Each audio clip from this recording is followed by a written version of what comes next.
what we can do is move into the substantive part of today's members meeting, which is obviously on imagining feminist futures for a transformative COVID recovery. And as part of that, what I thought would be helpful to do initially is to perhaps think about what we are, the current context in which we find ourselves globally. What are some of the key trends that we're seeing that are driving some of the key, some of the current realities that we're facing? So I'm going to just share my screen with you with a very brief presentation, which I hope won't kick me out again this time round. So fingers crossed, let's see how this works out. Technology's not on my side today. So hopefully you can see my screen. Okay, great. So this is just a brief presentation about, as I said, just to kind of chart what we're seeing in the world globally. But our presenters or our guest speakers will speak on this a little bit more substantively as we move on. So first and foremost, I think for me, it's always helpful to go back to this tried and tested understanding or framing from the late bell hooks about the global forces at play. So fundamentally, when we talk about the current realities that we're facing, we're talking about imperialist, capitalist, white supremacist patriarchy. And that still reigns supreme. I mean, Hooks wrote that, 30 odd years ago, and it's more than, and yet we still see the same forces at play now. And I think it goes without saying that despite many Western governments aggressively forcing us to move from pandemic to endemic, COVID-19 continues to be the biggest global concern for the majority of the world. And so with this kind of context in mind about COVID-19, what are some of the ways in which we're seeing imperialist, capitalist, white supremacist patriarchy play out in 2022? And so I've put together a list of 4 really massive themes, and these are by no means exhaustive.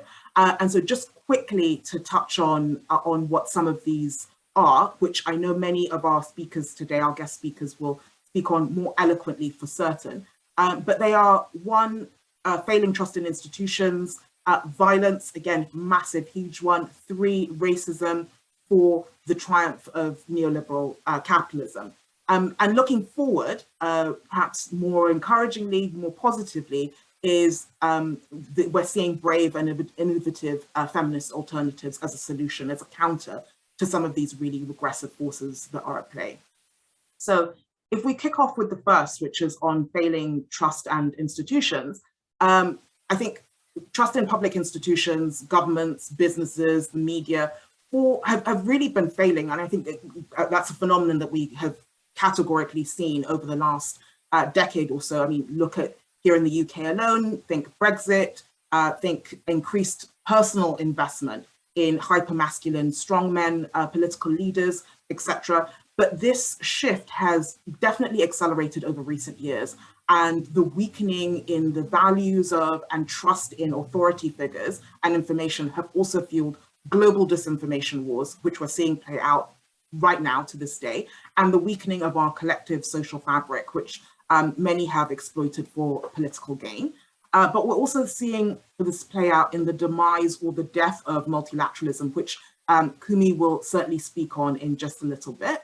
But very broadly, this is a phenomenon that has escalated certainly over the last couple of years. So moving on next is this question or this topic of violence. And of course, this is absolutely huge. It's a multifaceted topic. From patriarchal violence to armed conflict to structural violence. I mean, the entire meeting today could be based on this. And I know it's a subject that many of our speakers will also touch on in one way or other as we move forward with today's presentations. But one of the ways in which we're seeing this manifest, this idea of violence manifest, is through increased geopolitical tensions, which really is, I think we can all agree, is a reflection of the way in which our world is organized, essentially along these lines of imperialist blocs, which compete against one another for very limited resources, as well as increased political and economic prowess. And right now, as I speak, we are currently on the verge of a Western nuclear war. And we can't forget the number of armed conflicts and coups that have erupted over the last year alone. And so think Myanmar, Afghanistan, Yemen, Ukraine, Ethiopia, and just these are just, you know, the top line ones where the casualties are massive, and not to even think about the ones that don't have this level of attention or this level of the levels of death that we're currently seeing play out. So in addition to this physical violence or armed conflict, the pandemic also has highlighted this idea of structural violence, which essentially explains the ways in which socially constructed institutions and forces perpetuate inequalities and prevent certain groups of people from being able to fulfill their basic needs. So think women, gender minorities, people of color, disabled people, members of the LGBTI community, etc. And moving on is to the question of racism. Again, another force at play within our global context. And in the wake of the global Black Lives Matter protests back in 2020, racial justice became a rallying cry or a universal cause. And of course, certainly there was a huge amount of energy and uplift at that time. And we're seeing that window of opportunity to actually solidly address questions of global racism to be addressed. And we're seeing that window closing. But certainly for our work as in the international development sector over the last couple of years, the issues of racism have caused a much needed reckoning about the insidious ways in which racism and Britain's colonial legacy show up in the world, and how we understand and respond to the people that we claim to serve, as well as how we treat the very people who work in our organizations. But of course, globally, we see racism, and particularly anti-Black racism, playing out in COVID response and recovery efforts, something which I know as well our speakers will touch on today. But arguably, I think what has become more easy to identify over the last couple of years is the unabashed ways in which white supremacy shows up in global policymaking, from decisions on vaccine equity, immigration policy, the global response to the pandemic, just as well as the global climate response even, just to name a few of those things. So I think it's really impossible to ignore, if in fact it had ever been invisible to you before, the ways in which racism shows up and manifests in global decision-making. And finally, it's the triumph of neoliberal capitalism. And Rowena, for sure, I know we'll touch on this a little bit as part of her intervention on economic justice. But fundamentally, what we're seeing, as I mentioned right at the very beginning, is the death of this build back better rhetoric, which only a year ago had been this rallying cry globally, that we're going to do things 1,000 times better, different. We're not going to go back to the old normal, but we appear to be reverting back to those old normals with no lessons learned, apparently, from over 2 years of global collective trauma. And as a consequence of our continued dedication to this detrimental socioeconomic and political system, neoliberalism, we are witnessing a continued climate breakdown, as well, in addition to all the other ways in which neoliberalism manifests, and something which I know Nyambura will talk on as well. And just finally as well, cringingly, is how language from grassroots movements and organizations are being co-opted for the perpetuation of neoliberal agendas, and which is now, very, very commonplace to hear about feminist alternatives from the likes of Boris Johnson, Justin Trudeau, Joe Biden, politicians who continue to exercise harmful imperialist policies and enact violence against Black and Brown people around the world. So we can't ignore that. It's a reality of what we are facing, and one of the things that we have to counter and contend with. And so finally, what I want to end on is on brave and innovative feminist alternatives. Because we have to think positively, because these are all critiques of the world in which we're living in at the moment, and it isn't all gloom and doom. There are definitely alternatives being put forward to counter a lot of these regressive forces that are at play. But critically, at times of crisis, as we've seen with COVID, these present us with opportunities for these bold, innovative policy choices.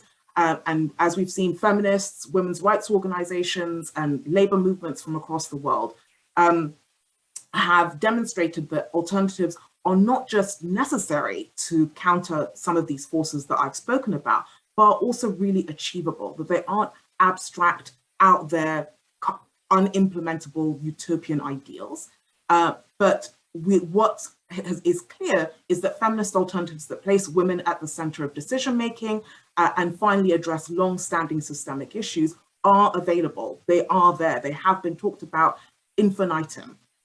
So on that end, on that note even, I just want to say that I know our speakers will address some of these issues from their perspectives about what these feminist futures look like for them, and use this as an opportunity, as a springboard for all of us to think about a little bit more critically about how this looks like for our particular work that we do, for how we engage in the work that, in the coming years, about how we address some of these critical challenges that we're seeing in the world. So with that, I will end my presentation. So, and what I will now then do is pass on to Yamina just for the next couple of minutes so that we can hear from you and get you engaged as our members about what this idea of feminist futures means for you. So Yamina, I'll pass over to you to kick us off on that. Thanks, Sophie. So yes, as Sophie just said, we would like to do a little bit of an interactive Jamboard activity with you all now to describe what feminist futures mean to you. I will share the instructions as well as the link in the chat box. And while you all find your way to the Jamboard, I will share my screen to explain how we're going to use this for the ones who might not have used Jamboard before. I can see some people are already quick and joined us. That's great. Give me a second. There we go. Right. So on the Jamboard, you will see on the left-hand side that we have a panel with different tools, and we can click on this one, the fourth on the left, which is called Sticky Note. So you can just click on it, and then we would like you to write your name and then 1 to 3 words to describe what feminist futures mean to you. And then you can just click on save, and your sticky notes will appear on the slide. And you can use the second slide as well to put your sticky notes on here. And we'd like to give you a couple of minutes now to do that. So just use a sticky note, and then on the next page, write your name on that sticky note, as well as up to 3 words to describe what the term feminist futures means to you. And then afterwards, we will talk about that with you all. I'm going to stop sharing my screen now to give you time to do this. And yeah, looking forward to what you all come up with. And please let us know if you have any issues with the Jamboard.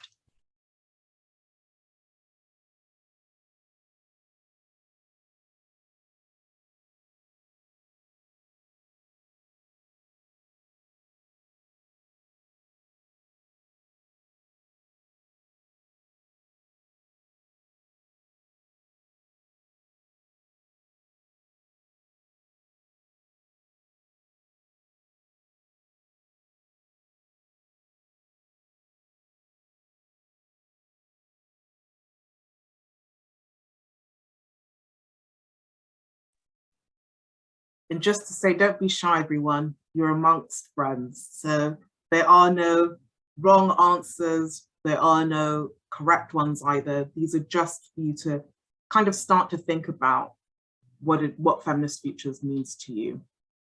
And I know it's a bit of an existential question. It might seem like so far off and so utopian, but it's always helpful to kind of pin back and ask yourself, what are the things that you would like to see, even by 2030, which is not that far off.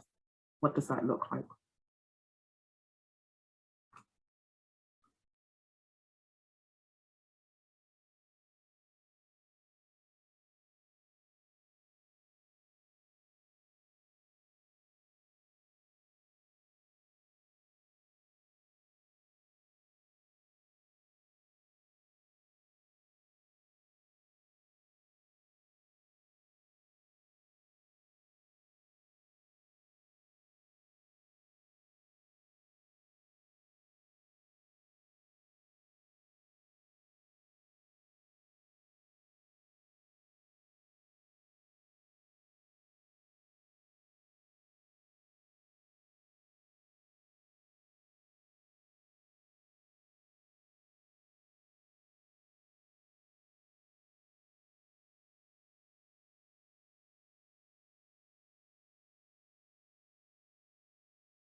Okay, thank you everyone for putting up your sticky notes. I can see there are loads of them on the first slide as well. So now we'd like to invite anybody who would want to turn on their camera, turn on their mic, and kind of read out what you've written so we can see what some of the common themes that we might have all identified are. So don't be shy, don't leave us hanging.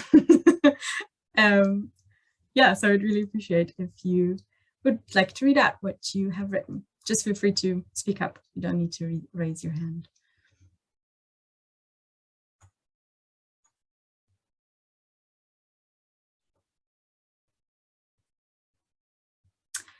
Well, I guess it's still early in the day, right? Let's say that. Maybe it's easiest if I kind of share my screen, Sophie, and then we can like see what some of the common things that people have identified are. Oh, there's still my name here. Let's delete that. So yeah, loads of sticky notes. We have one, a world where peace is a reality, a world that works for all of us economically, politically, culturally, etc., and white supremacy is dismantled. What else have we got? Liberation for all people, addressing the crisis, the climate crisis in an equitable way, genuine global equality, ensuring rights of all women actively participating at all levels of leadership. What else? Living in harmony with the environment and recognizing the knowledge of those who have always lived on and with the land. Definitely. Access to good quality healthcare and the ability and space to care for self and own well-being. Like there are so many good points here and they all kind of tie in together that it's really hard to like put them into silos. What else? Women being included on the decision-making table on all the SDGs. Community, hope, and just transitions. Opportunity. Have I forgotten something? Future of women consideration. Yeah, all really good points. Let's have a look at the second slide. Sophie, do you want to take over? Yeah, sure. Because I think what is really clear here is, I think for me, what I'm seeing is some common themes, certainly around liberation, addressing, bigger, broader structural issues, the need to address white supremacy and decolonize head on as well.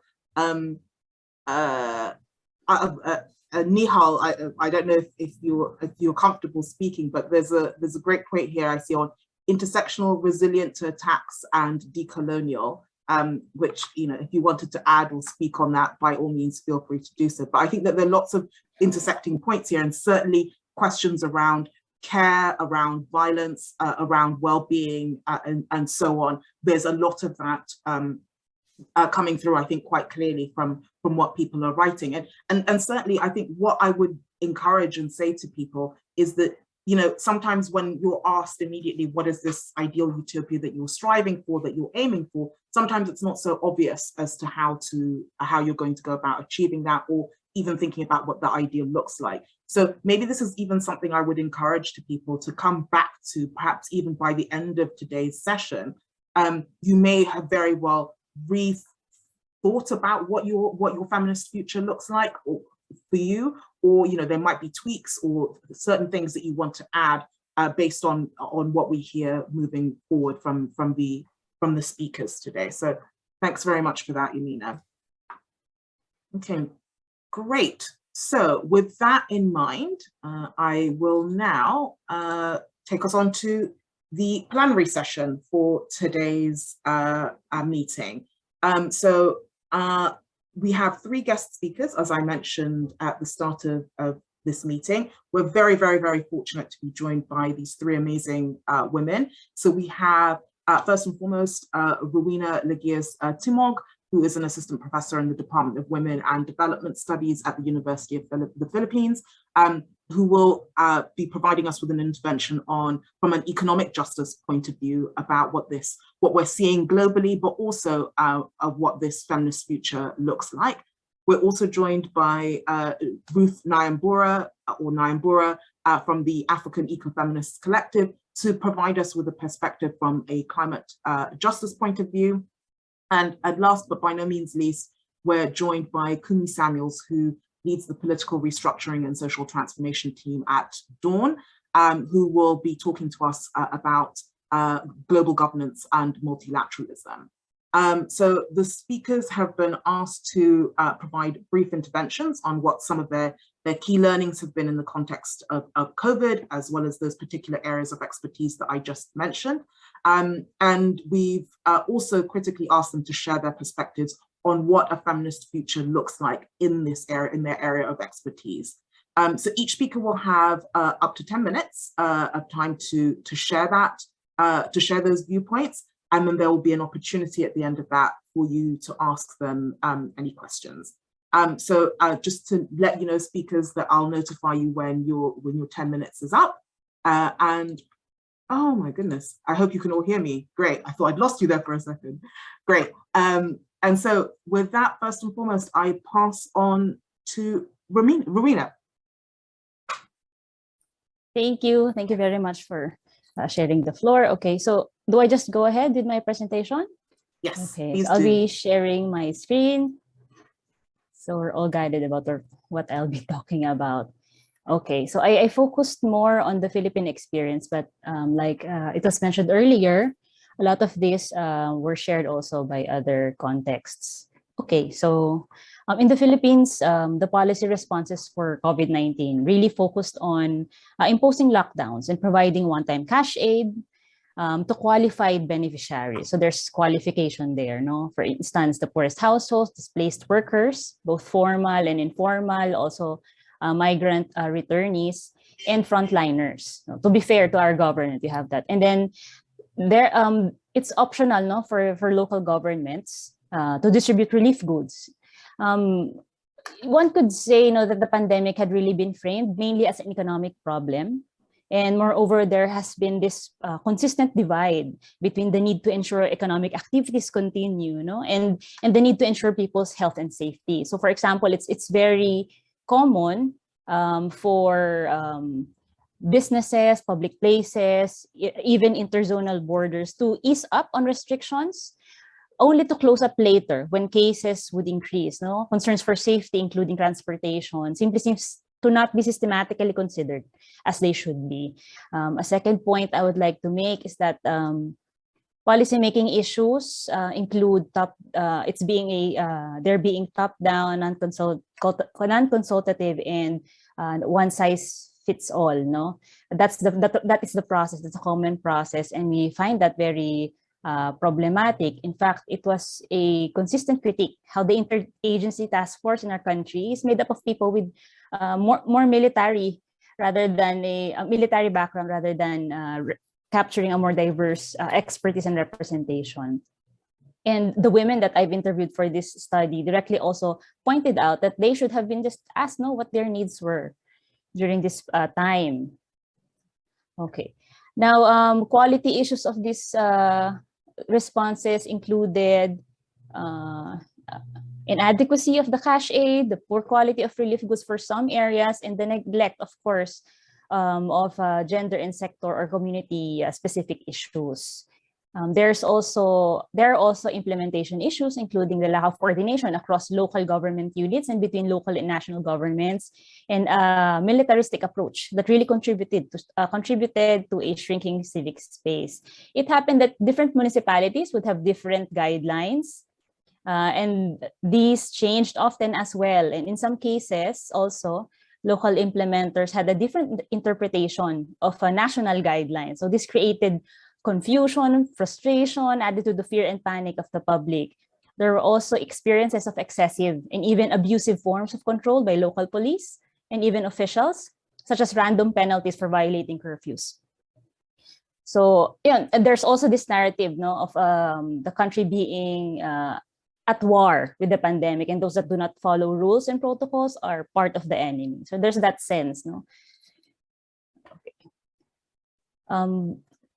Particular to women, their experiences with lockdowns, of course, included job and income losses, increased unpaid care work, increased mental stress, increased vulnerability to domestic violence, and decreased access to RH goods and services. Just to point out some of the more pertinent issues. Okay. And then also challenges with cash aid programs included naman access to information, such as what the qualifications are, what mechanisms for claiming and receipt of the relief are, how much exactly are they supposed to receive, no details like that, given mobility restrictions, of course, and poor digital infrastructure in many areas, especially in rural ones. And the very qualification requirements for programs can be hard to achieve, no? For example, many women farmers are not recognized as farmers, and males are usually considered to be heads of households, who are therefore entitled to this relief. And then COVID-19 risk exposure was also a concern, given some practices that did not enable observance of safety protocols. For example, crowded distribution centers. So there's lots of contradiction between what needs to be done and what was actually done. Post-COVID, on the whole, no, we imagine that we see that there needs to be a more accurate as well as expansive, a holistic understanding of how people have been affected by the pandemic, recognizing particularly, of course, gender differentiated impacts. No, they can no longer just treat this as classically an economic issue. Secondly, recovery programs should really be about changing underlying situations which the pandemic had actually worsened. And this entails approaches to development that are more sustainable, particularly environmentally, that transforms unjust gender systems, and that allows people's genuine participation. And of course, focuses on strengthening communities, because communities all this time had been filling in gaps where the government has failed in terms of responding to the pandemic. And also, as a practical matter, as well as of principle, good governance must be upheld to enable timely, appropriate, adequate responses. More specifically as well, women have long been working alongside naman men for economic production in the fields or the factory, and they need to be recognized as such, as primary care workers, including and particularly unpaid ones, their role in maintaining families, communities, and countries afloat, and the burdens of this should be acknowledged. Secondly, decent work for all must continue to be called for, especially with the rise of work from home or remote work, the gig economy, and the digital economy. A lot of women have turned, and even men actually have turned to these kinds of work during the pandemic. And now that even when businesses, workplaces are easing up, a lot are considering not returning to the old ways of working. So such shifts which the pandemic sped up should actually be accepted, and measures must be instituted to uphold the rights of the workers of all kinds, and universal social protection and similar agenda, including safety, ensuring safety nets. There's even talk now of unemployment benefits, which is still new to the Philippines, and of course, insurance must continue to be part of the recovery agenda. In terms of basic services, of course, delivery must be prioritized. I would also like to highlight that much of the burden of unpaid care work, of course, can be traced to poor social services, including mental health services, that in our country, and I believe in many countries in the South, still, remains elusive for many. And fourth, as it can be easily neglected, I also emphasize that ensuring access to and availability of adequate sexual and reproductive health goods and services, rooted in an appreciation of bodily autonomy and integrity, which therefore would also capture the issue of gender-based violence for people of all genders, is basic to a feminist future. But this tend to be neglected. This doesn't even come into the imagination of the common policymakers. And let me just emphasize, by way of ending also my input, that working with women's organizations who have filled in many gaps in government responses to the COVID-19 pandemic must be given attention and priority even. So this includes, just to cite some examples from those organizations that we've worked with for this study, the community education on COVID-19 and safety protocols, what they are for, How exactly do we do that? Because there hasn't been an effective national information campaign on this. Another would be conducting public fora on women's situations. How are women now? That's a very important intervention by many community-based organizations. Another would be ensuring income work options and conducting relief operations. Also assisting Filipino migrant workers abroad in claiming available services from repatriation to reintegration. The experience of our interviewee there, the Center for Migrant Advocacy, is that it's a really huge challenge for particularly domestic workers to access even the information, accurate information on these programs.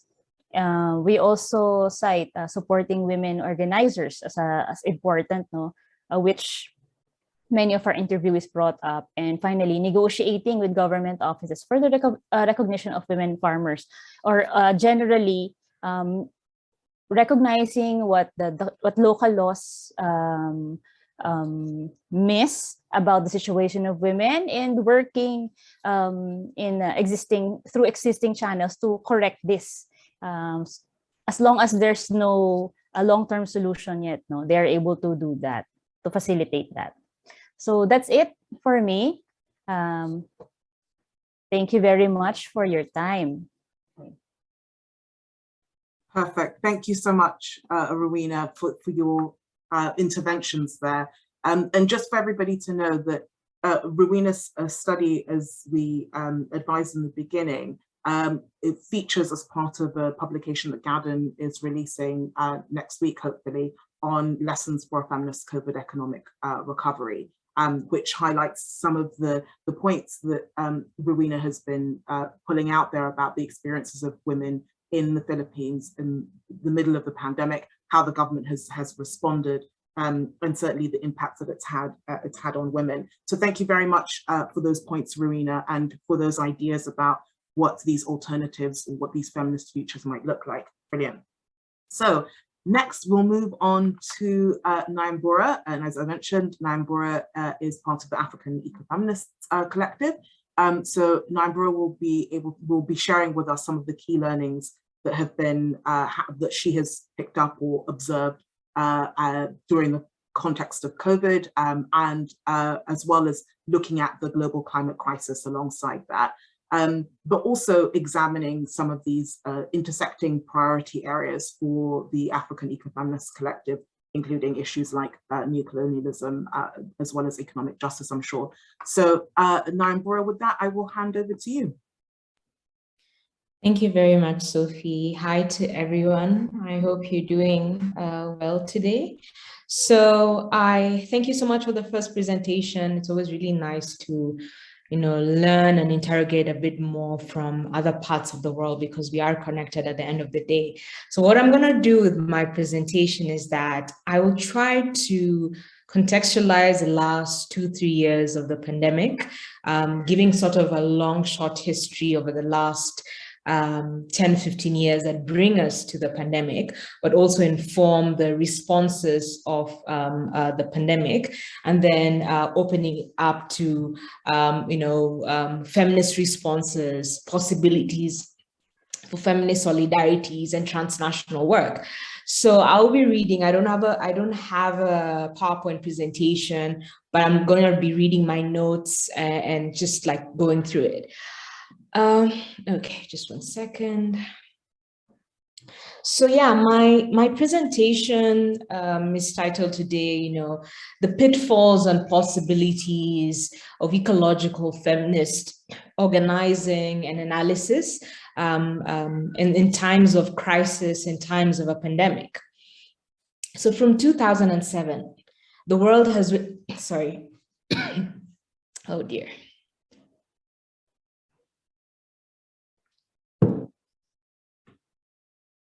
From 2007, the world has continued to witness various manifestations of crisis centered on food, energy, economy, biodiversity, and climate, which have largely impacted countries in the global south.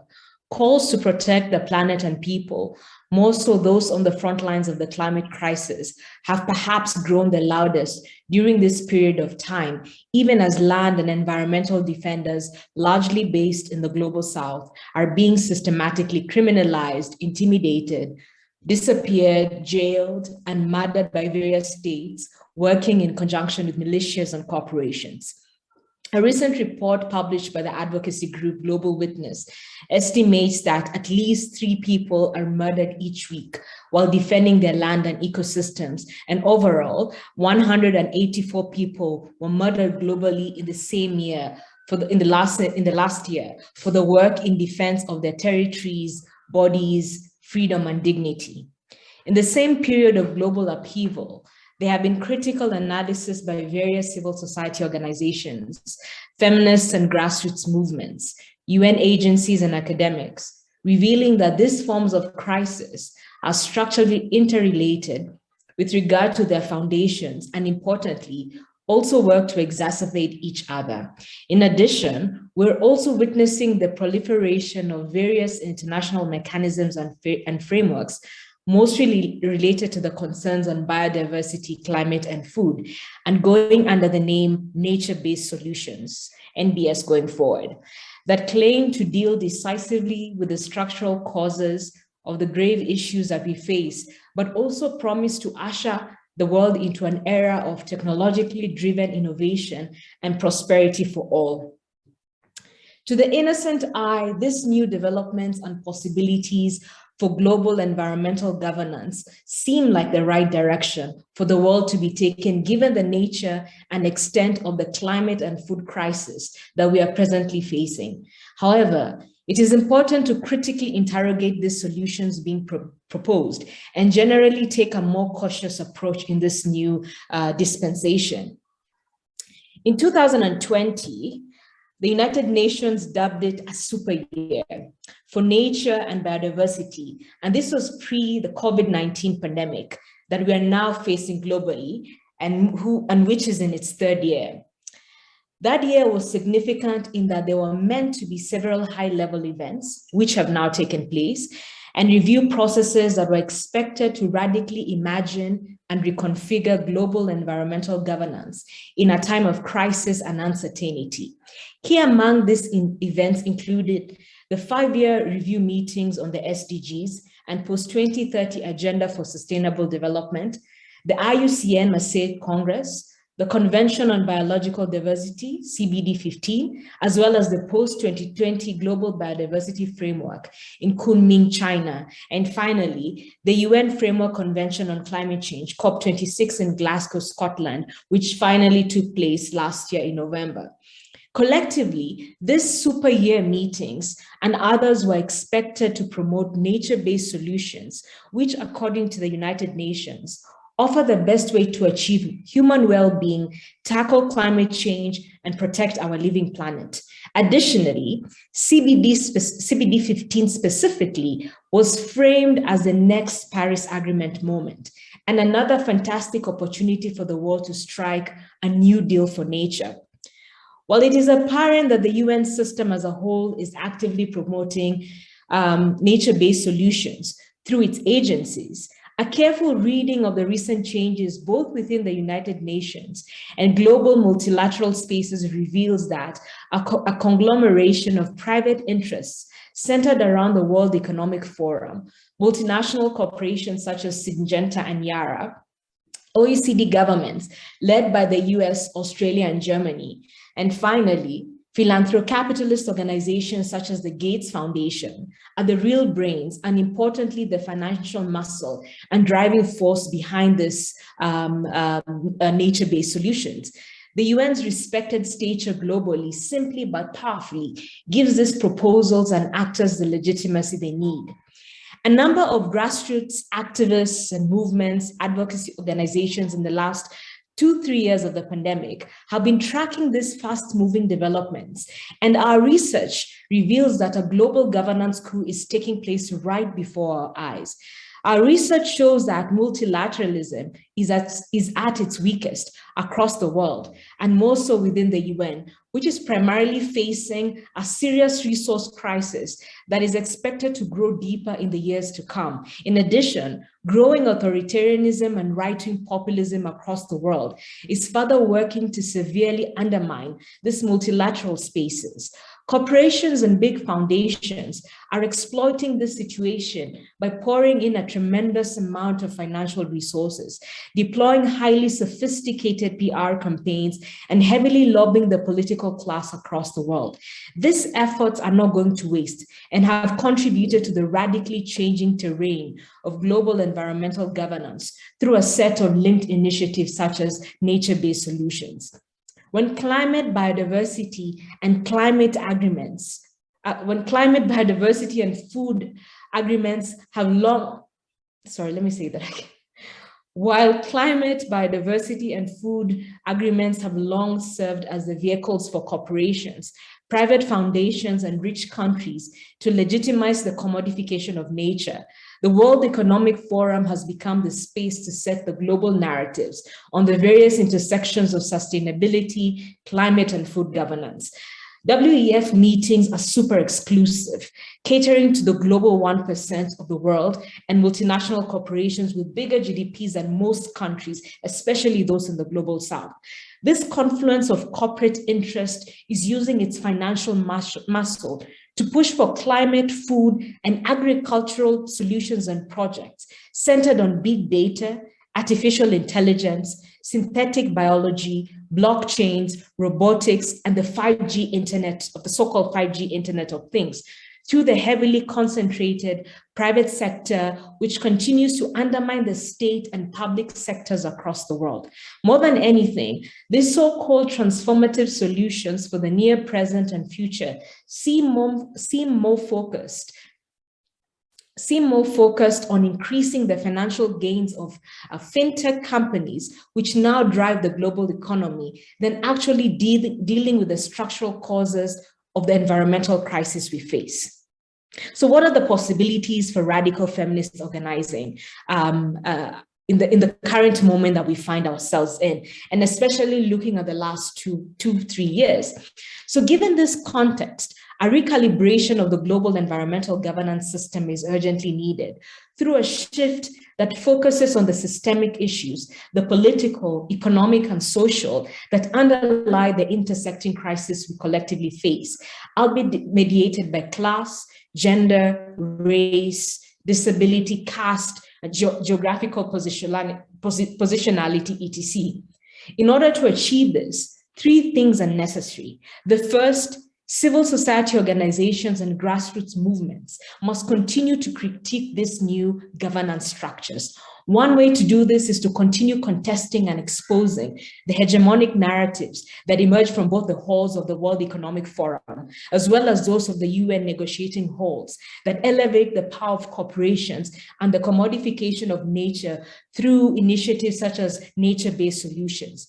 The field of narratives and discourse setting is an important site of struggle, and organized movements, especially organized feminist movements, must engage in these spaces. Secondly, it is important to continue to reimagine, to reclaim, and elevate right-based, community-centered, indigenous, traditional, feminist, the public, and commons approaches of ecological governance.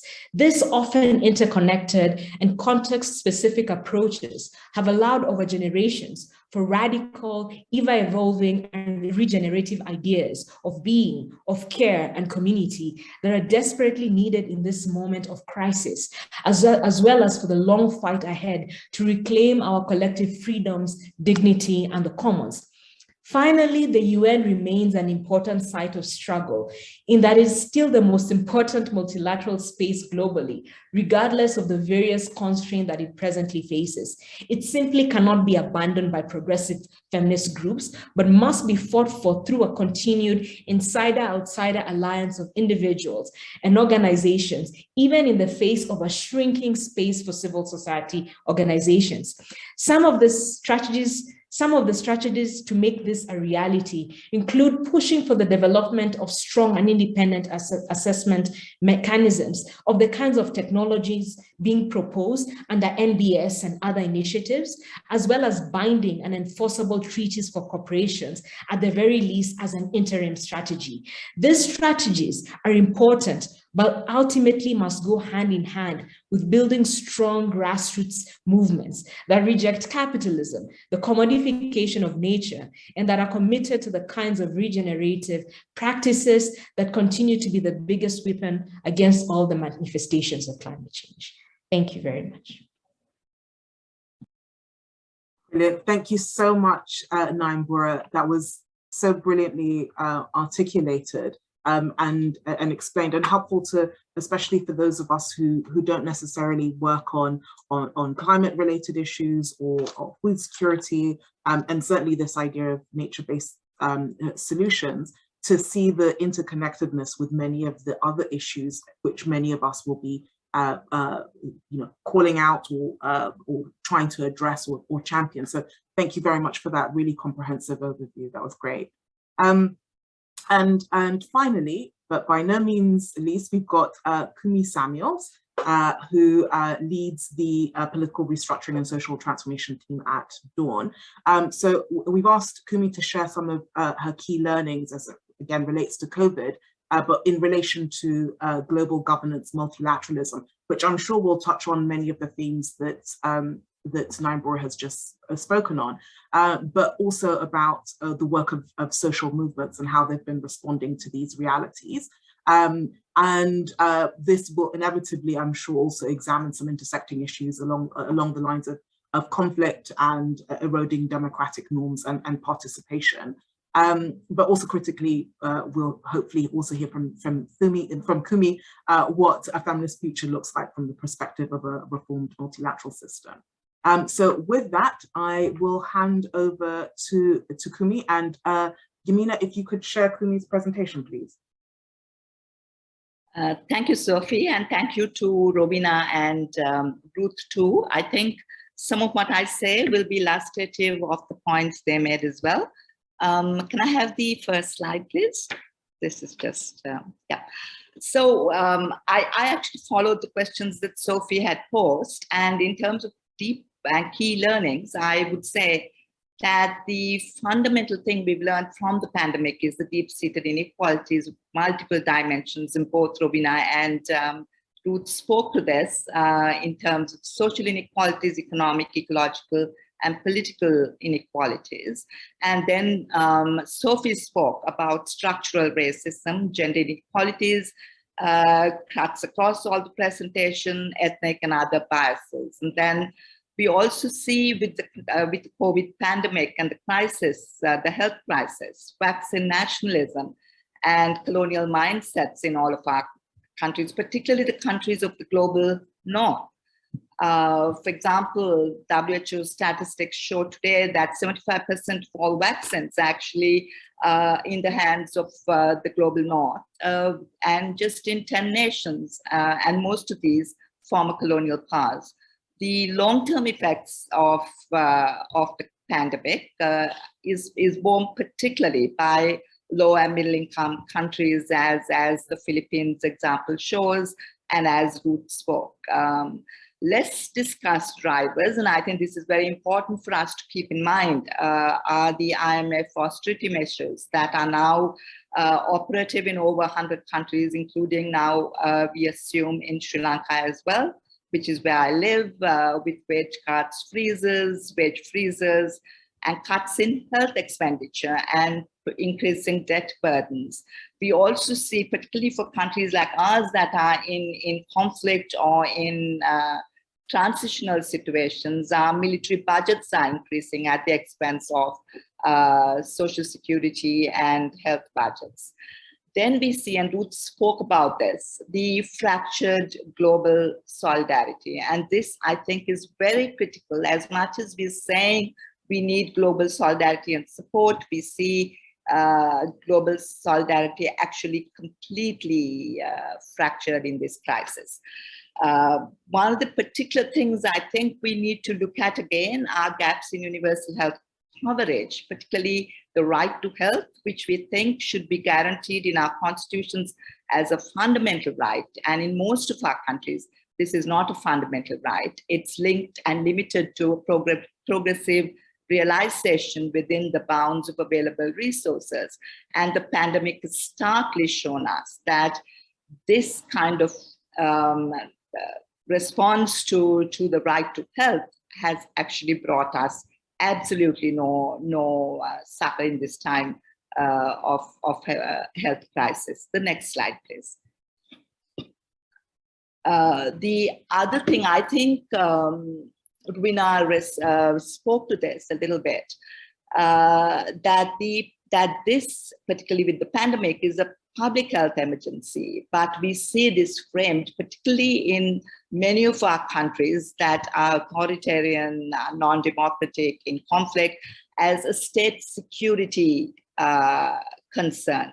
And I think this is true for many of the countries in the global north as well. And many countries responded to this as in a war footing. And this is very illustrative in the context of, I think Ruth mentioned this, that many of our countries, in many places in the world, are populist, authoritarian, non-democratic. There's a lot of ethno-nationalism, militarization, and many of our countries are also in ongoing conflict. And if you look at these are statistics from the Civic Freedom Tracker, which was actually initiated by the Special Rapporteur on Counterterrorism at the UN.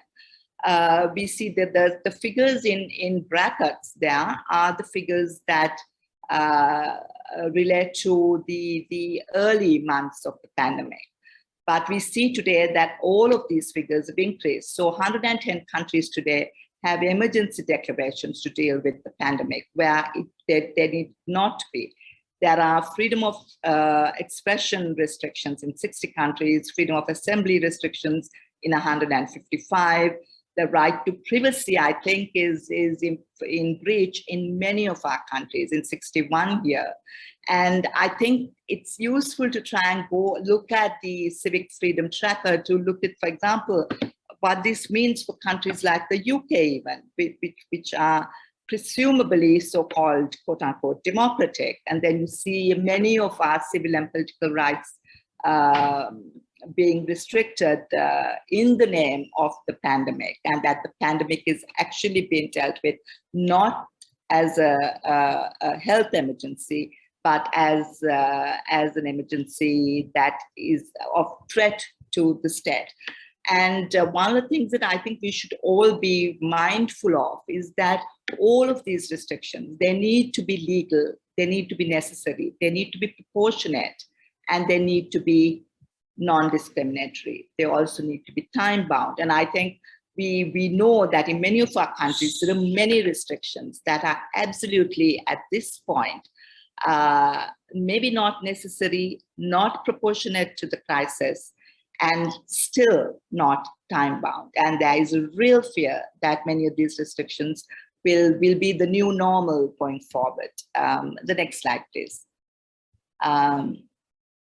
The other question, the other concern I have, and particularly in countries like mine, in the subcontinent, in South Asia, we see the consolidation of repressive powers against ethnic minorities, religious minorities, human rights defenders, and those critical of the state. Racial profiling, I think this is true across the board, not only in South Asia, not only in countries in conflict or with authoritarian rulers. We see hate speech and xenophobia across our societies and our cultures in relation to the pandemic. And this is something I think we need to be really, really mindful about. Ruth spoke to us about the use of technology, the gathering of big data, and we see this across all countries. There are no adequate safeguards, and all this is done in the name of public health security for purposes of surveillance. And this, of course, infringes our rights to privacy and enables more insidiously the tracking of dissent and opposition, with very real possibilities of normalization post the pandemic. And I think this is another thing that all of us must be conscious of. This is not just limited to countries that are ruled by autocrats. This is in countries that seemingly are democratic.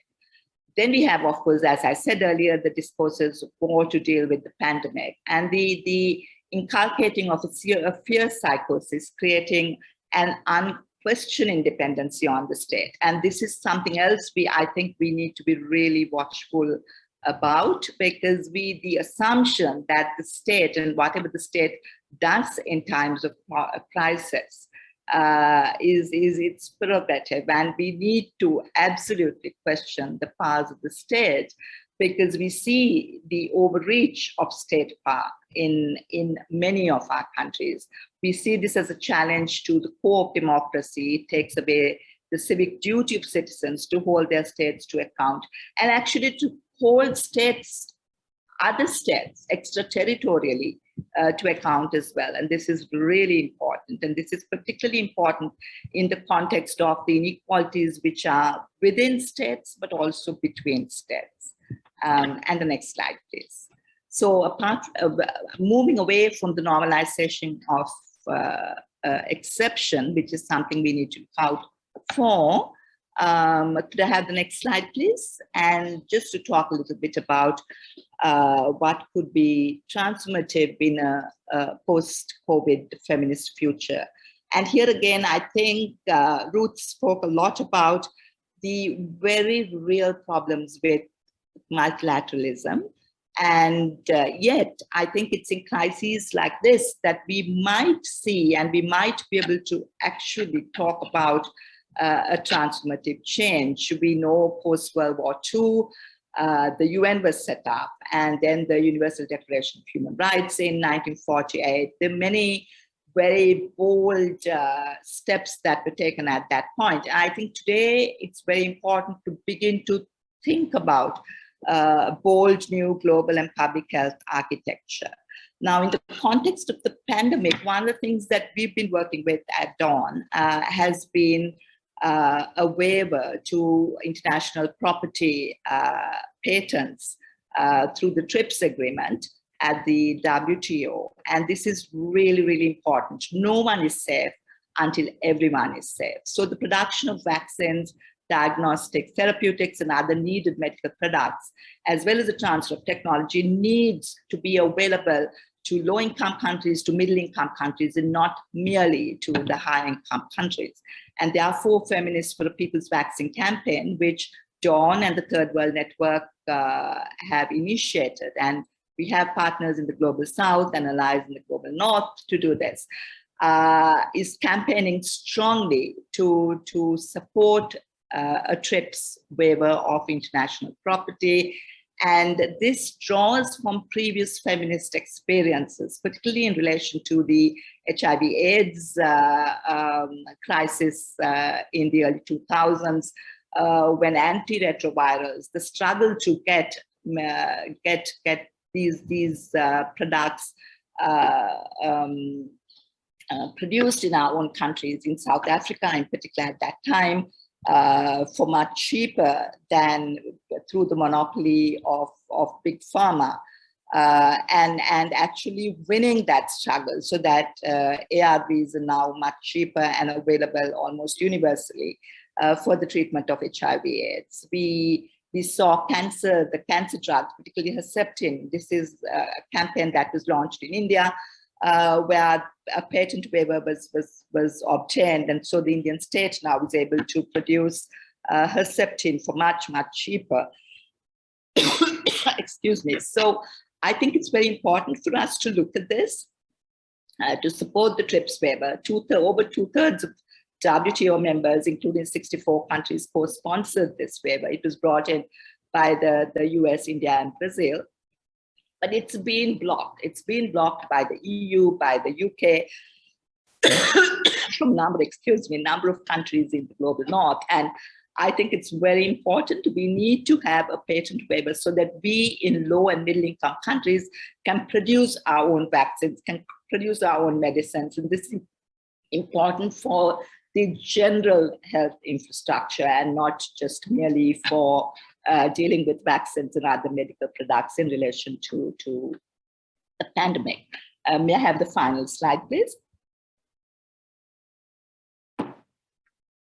And then the other thing is that if you're looking at the levels of vaccination across the world and the fact that COVAX, for example, was established so that the G7 countries, the EU, etc., the US, could provide vaccines for countries less able, both to manufacture vaccines and to afford vaccines, because vaccines, as you know, are produced mostly by big pharma, although a lot of the research was paid for by public financing. And we find that COVAX actually hasn't really worked. Only 15% of promised doses have been available to countries outside the G7 and the EU, and horrific statistics. Sweden, for example, we went before the CDOC committee when Sweden was reporting to us that they support a waiver, and one of the findings in doing that report was that Sweden, for example, has 9 times more vaccines available to it than all the low-income countries of the world put together. And if you're looking at the levels of vaccination, if you're looking at, I don't want to speak particularly of Africa, but the figures are really, really shocking. In South Africa, I think the number is about 26% fully vaccinated. In countries like Chad, it's 0.4%. In countries like Nigeria, it's 4%. In South Sudan, it's 3%. The figures are absolutely horrendous. So this is also very important. And I think for us as the Feminists for a People's Vaccine campaign, enabling over 100 facilities in low and middle income countries to produce required medical resources is extremely, extremely important. Ruth talked about the multilateral system, and I think as much as we've seen the UN in particular failing in many respects across many concerns, and she spoke about environment and climate justice, but like she said, I think we need to begin to work again with the UN, and particularly with bodies within the UN that we can hold us, that can hold our states accountable. So the treaty bodies, the special procedures, we need definitely to work with those entities to make sure that they do hold our countries accountable for its response to this crisis, the economic response, political response, and the health response. And also, I think it's important to strengthen international instruments. And again, Ruth mentioned the treaty that can control, potentially control corporates. And we need to think of new instruments like this, because corporate capture of the state, as she mentioned, and corporate capture of at many levels, it's not only big pharma, it's the global military industrial complex as we see today in the Ukraine. All of this, we need to hold our states accountable for this.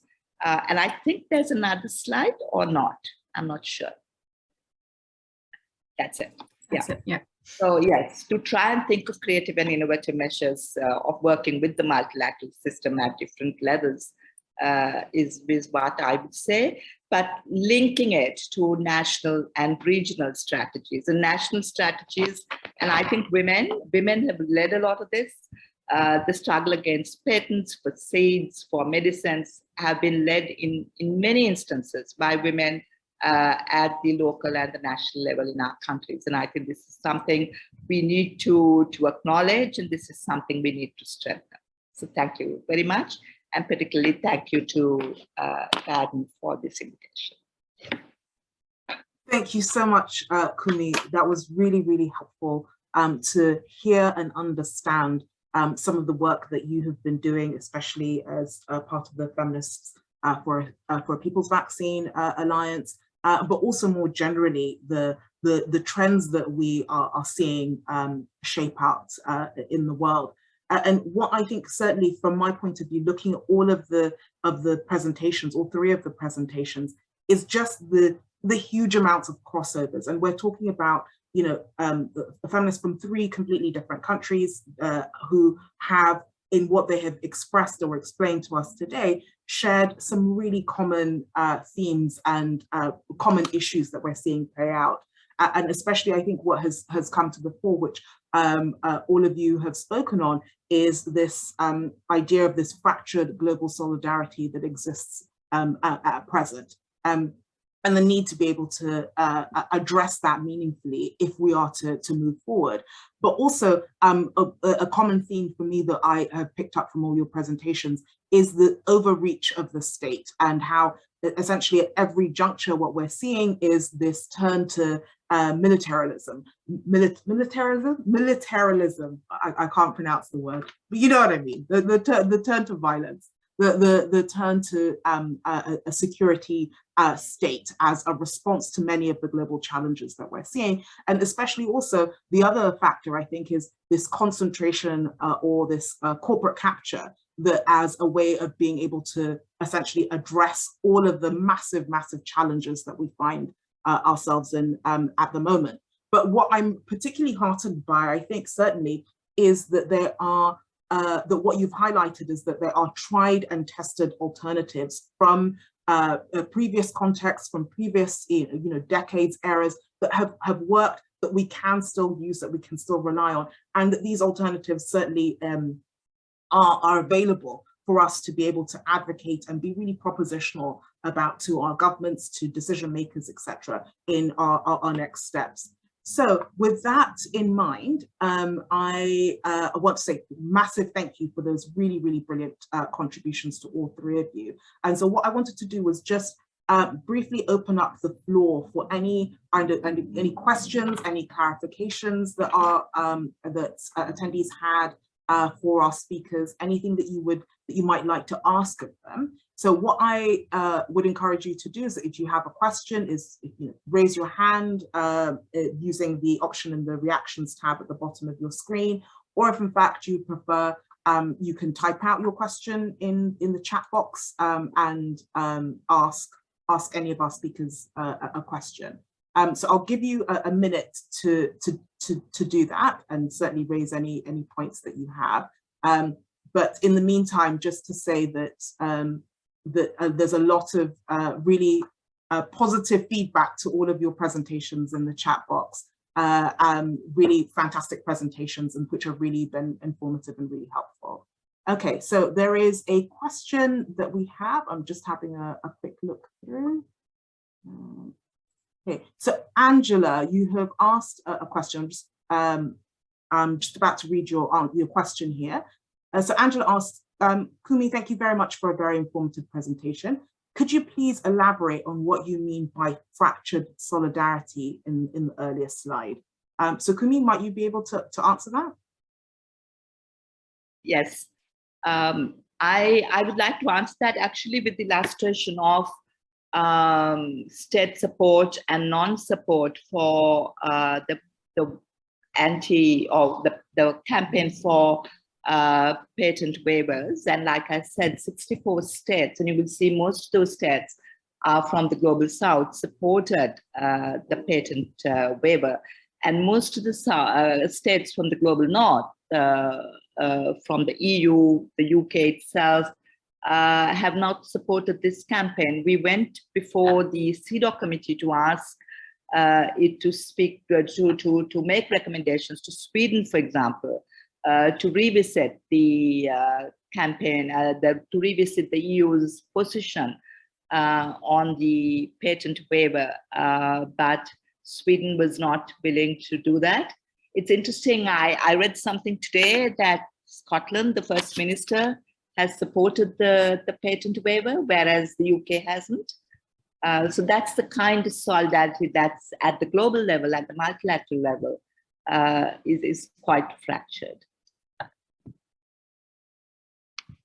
Thank you, Kumi. Yes, we see that playing out here, certainly in the UK, with the differences between Scotland and certainly England. And yeah, there's many political wranglings that go on to express why that is taking shape. But yes, politically, Scotland is quite different from the rest of England. Great, thank you. So are there any other questions, or does anybody want to raise a comment, make a comment, or please feel free to raise your hand and ask any questions that you might have. So I'll give people a second to think if that's helpful. Yes, Lena, we've got first and foremost, and then we'll come to Rose. Thanks, Sophie, and thanks, Rowena, Nyambura, and Kumi. Those were amazing presentations.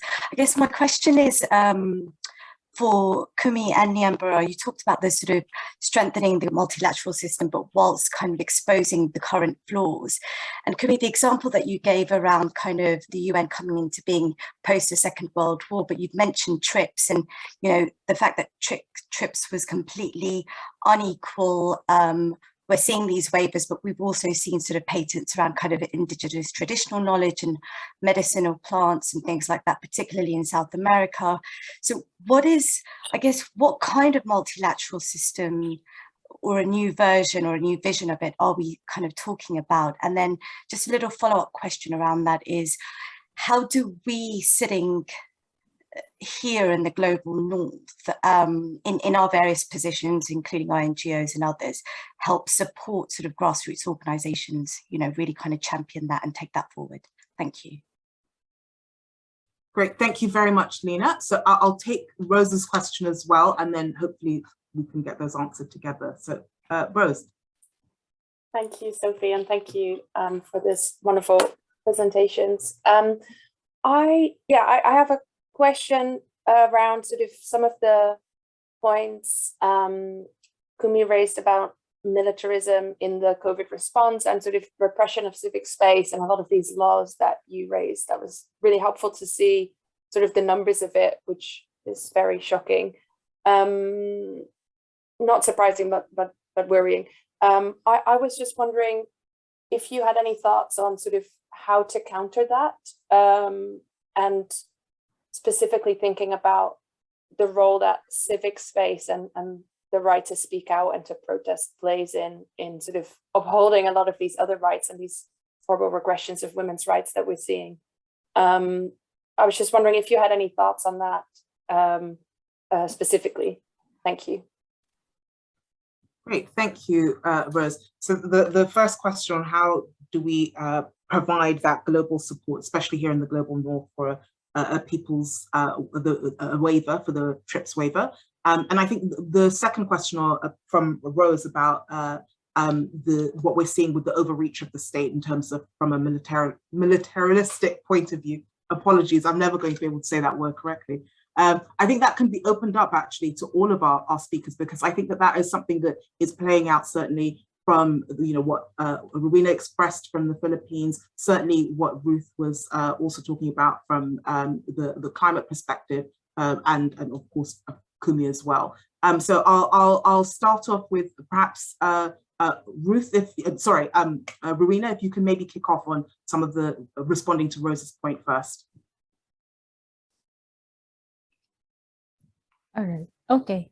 Well, I'll be.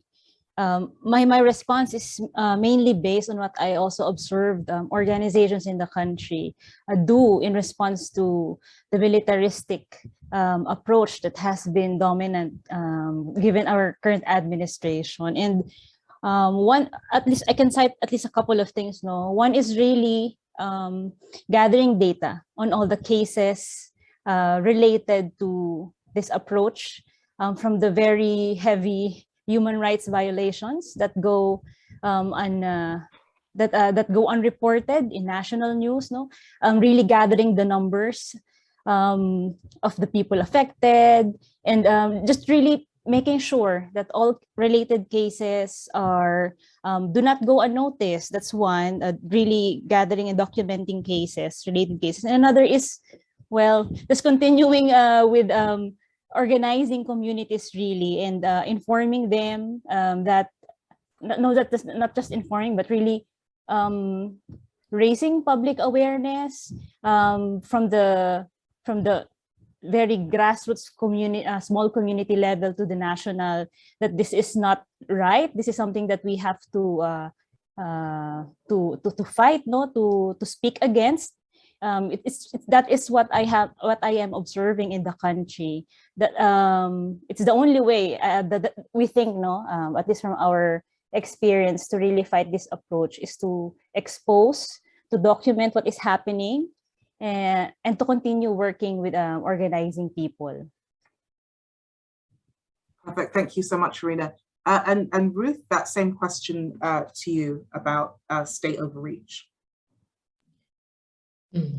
Okay, so I mean, one of the, and I think one of the, when you look at my presentation, I'm sorry, I didn't show it. When I talk about, there's a part I talk about shrinking civil space, and this is a discourse that, especially since 2007 and all the protests we've seen, from Occupy Wall Street to all the uprisings, you know, the Arab Spring and everything, there's been a lot of talk about, you know, shrinking civil space, although it does have its critiques, because the ways in which it travels in the mainstream is in a very liberal way, in terms of it appears almost as if the manifestation of it is the cause, right? So, you know, what we've been seeing in the last 2-3 years, the militaristic approach, surveillance, you know, the state always surveils, but, you know, now because of technologies, it's become this big surveillance state. But I think that, and this sort of goes back to several conversations around what actually drives, when you talk about a shrinking space, but can a shrinking space be spoken of without looking at the systemic issues around the economy? We know this very, very well. Anytime economies are not doing well, quote unquote, whatever doing well, I mean, doing well means, and people are protesting, the state comes down harder. So I do think that there is an importance for us as feminists, progressives, different organizations, maybe to rethink the questions, or to rethink the terms and structure of this question, because I think then it enables us to work from the structure of the state to look at what's actually happening politically, socially, culturally, economically.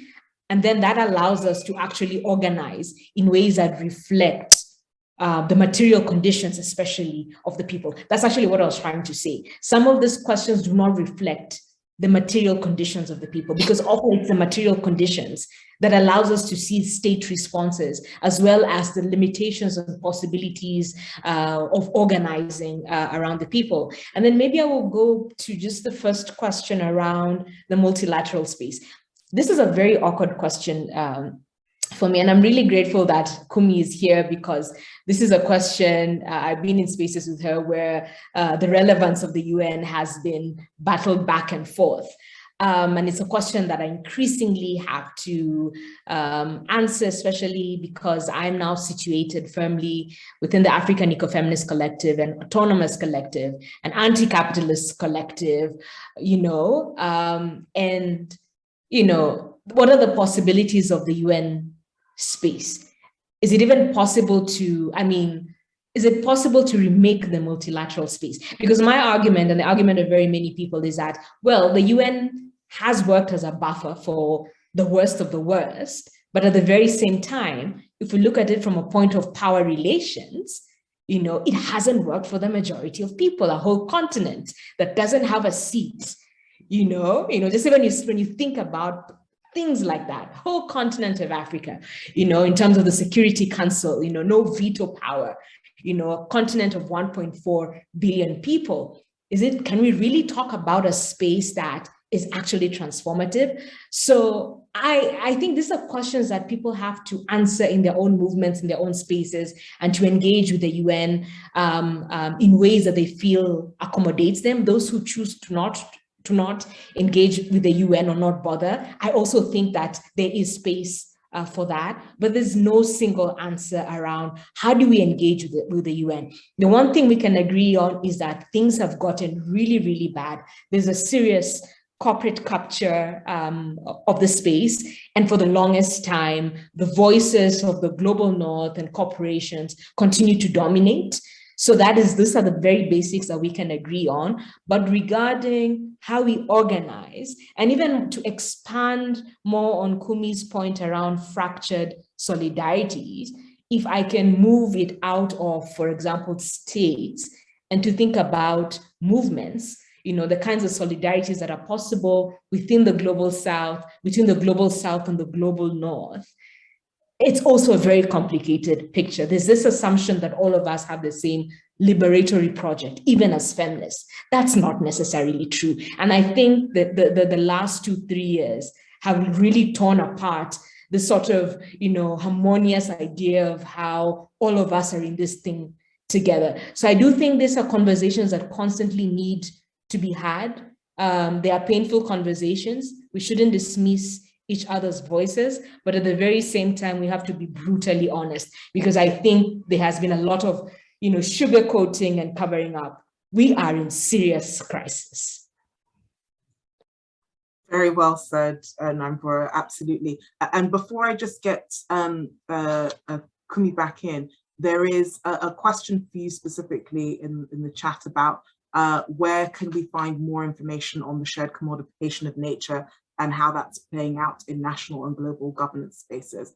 So I wondered if you might just, I don't know if it's easier for you to put that in the chat, if there are links or websites, etc., that you might think are helpful, or if you can state them here first. All right, so to begin with, Kumi's speaking a lot about TWN, Third World Network. Fantastic, has been doing fantastic research around commodification of nature. You have organizations such as GRAIN. Basically what I can do is that I can send an email and perhaps you can, with a pack, and you can forward it. But TWN, Third World Network, is a fantastic place to begin with. Work being done by the ETC group is also really, really fantastic in understanding the politics of the commodification of nature. It is a big term, but there's so many things. That's the other thing. The ways in which this particular terminologies really obscure what's actually happening. So I will send you an email, Sophie, and perhaps you could share with the group. But also Dawn, as Kumi is saying, Dawn has always done fantastic work from feminist angle of unpacking what's happening in these spaces. Perfect. Thank you so much for that. And so with that, I will turn back to Kumi then to answer those two questions on what we in the global north can provide support with, as what kind of solidarity we can provide, and anything above that in terms of the vaccine waiver, and as well as this question about responding to military or state overreach in response to what we're seeing with the pandemic. Well, with regard to the Feminists for People's Vaccine campaign, I put in a link into the chat, and there's a lot of resources there, and it'll be useful to see how you can support some of the work, how you can pick up some of the work, and how you can actually work to lobby your own countries, particularly in the global north, with regard to the patent waiver, and that the patent waiver is not just on vaccines and products in relation to this pandemic, it's in relation to all products vis-a-vis health, seeds, plants, patents of many other very important commodities. So that's something to look at. I just want to shift this a little bit to something else that has been happening through this pandemic. And one of it is to look at Latin America. And right through, I think it was like towards the end of 2019 into 2020, in Argentina, feminists really mobilized from the grassroots up to win the right to abortion. And this was at the height of the campaign. And that campaign in Latin America is something led by feminists in Catholic Latin America and has spread to countries like Ecuador, to Chile. It seems to have a life of its own. And I think that kind of mobilizing is really important to learn lessons from. It's challenging the regional systems, its challenge in the multilateral, and we see that in South Asia as well, with, for example, the farmers' movement.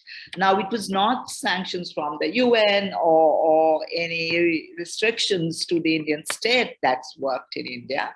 And today there's a call to genocide against the Muslims in India.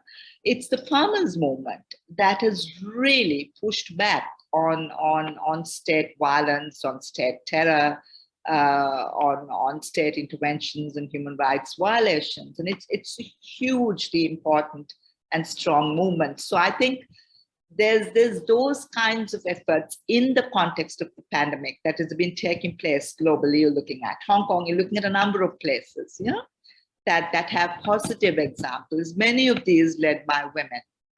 That's useful to look at. With regard to the multilateral system, like Ruth said, you know, it's a very problematic space. Sri Lanka went through 30 years of war, and I know personally we use the UN system to the best effect possible. It was very important for us at a time when we couldn't raise human rights violations anywhere else, and certainly not within the state. But we couldn't shift the Security Council, for example, to prevent the last months of the war, which saw the most killing and damage. But it's still not a space that we can abandon. So it continues to be important. And with the pandemic, one of the things I noticed was some of the treaty bodies are working across their mandates, some of the special procedures are working across their mandates, and it's really important to reach out to them, to ask them to also support some of the problematic responses that are happening at the national level in our own countries. But there's a long way to go. I can't see it being transformative anytime soon, but there are separate spaces, individual spaces, individuals and special moments that we can leverage. Because if we just leave it, then we throw the baby with bathwater, yeah? But national level mobilizing, and I think, you know, I'm quite, how should I say this? I've been doing human rights work from the late 70s, early 80s, right?